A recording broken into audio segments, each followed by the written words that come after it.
Billy G-Wagon, Billy Maybach, whatever you want to call this man right now, he is on an absolute burner. Billy Napier for the Florida Gators. He is on such a hot streak on landing blue chip stocks. On a blue chip stock like Kodak. Florida Gators could have a historic run, almost in a historic recruiting class, especially in the last decade. We're going to talk about what he's done differently and what we can expect on the recruiting trail moving forward. Let's get into it. Now, we all remember Dan Mullen. He didn't do too bad of a job coaching the guys on the field, but there was one thing that he lacked in doing, and it wasn't wakeboarding. It was recruiting. We're in the season right now. We'll do recruiting after the season, and when it gets this recruiting time, we can talk about recruiting.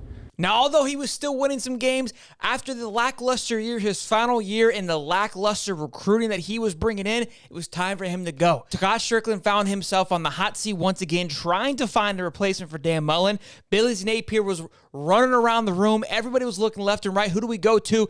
There it was. Boom.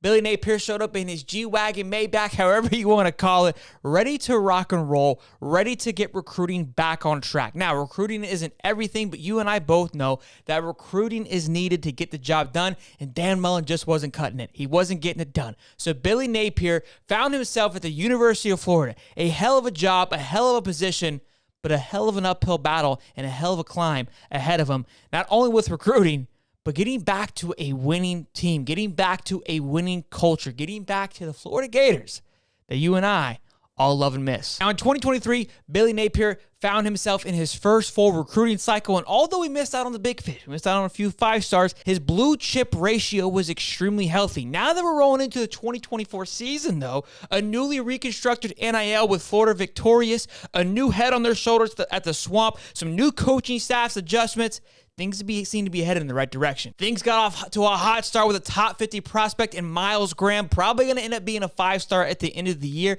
in Mr. DJ Lagway. Those two led the way, the early commits to this class to really get it going, to start things off nice and spicy. Now, what makes these players in Miles Graham and DJ Lagway great is not only the fact of their rating, that they're high blue chip / 5-star guys, and they love the University of Florida. They love to recruit. They have been on this trail harder than anybody on the recruiting cycle as recruits go. On top of the team, the staff that has been involved at Florida, they have been hot and heavy on this recruiting trail, in a sense trying to make up for what felt like a lackluster of a close in that 2023 season. It felt like it could close really strong, and it felt like we just missed the mark on that. But in 2024, that has changed completely. We're sitting right now, currently according to 247, in third place with only 17 commits. The total score for our 2024 class, mind you, keeping a good note here, with 17 commits is 269.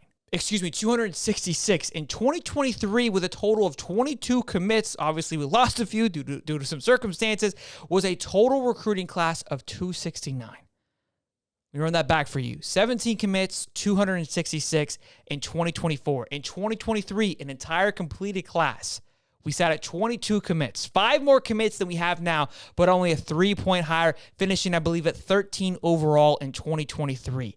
We are on pace to have a massive recruiting class, bigger than we have had over the last decade. Our best class going back the last decade was 2013, with a total rating of 291 and an average player rating of 90.74, I believe. That was the Will Muschamp class.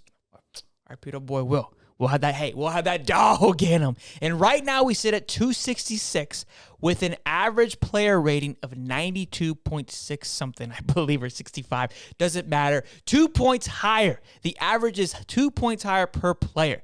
This class is on an absolute burner, and it doesn't seem to be slowing down with these big names still left on the board, and have the Gators have their eye on them currently. With big names like Xavier Mincy, who's just crystal ball to Florida, his teammate down in Daytona, LJ McCray, big defensive lineman, could be a package deal that could end up being at Florida, a possibility of chance. A big chance here that Chance Robinson flips from Miami, Abrams from FSU, Jeremiah Smith, an absolute long shot, but we're going to keep talking about it until it doesn't happen. Edge, Jordan Ross, these guys are big blue chip stock type of players that would make this class skyrocket to a top 5 locked class with an absolute doubt, and possibly could end up being the highest rated class in the last decade for the Florida Gators, which would be absolutely huge because, again, it has been abysmal. at best for the last 5 years, especially with Dan Mullen at the helm. So it'd be good to flip the tides and get the ball rolling in the right direction. Now, again, everyone's like, come on, show, it's only July. Relax. I get it. It's a hot July. It's a hot one out there. But things have changed. The recruiting atmosphere has changed completely with official visits, with NIL. Guys seem to be locking it in sooner and sooner. There will be some big fish left in the sea going into the season, but we are in a much healthier place than we were last year. This time last year, we were starting to get momentum. We were starting to land a few players, a few established guys. We didn't have a quarterback at this time last year. We already got our guy right now, okay? A lot has changed from this year to last. The way that Billy is navigating, the way that he is navigating his camps, his cookouts, all of it. It's been fun to watch. We have been watching it this entire time. Make sure you guys drop a like, subscribe. We go live every Wednesday at 8:35. Make sure you guys come and check that out and hang out with us. We also go live on Sundays. Hope you guys enjoyed today's video. If you did, leave a like. Let me know in the comments what you think about this recruiting cycle. Where do you think it will end up? Do you think it'll be a top 5, top 10? Maybe we're overshooting it a little bit. I want to hear from you. We'll see you guys in the next one. Peace.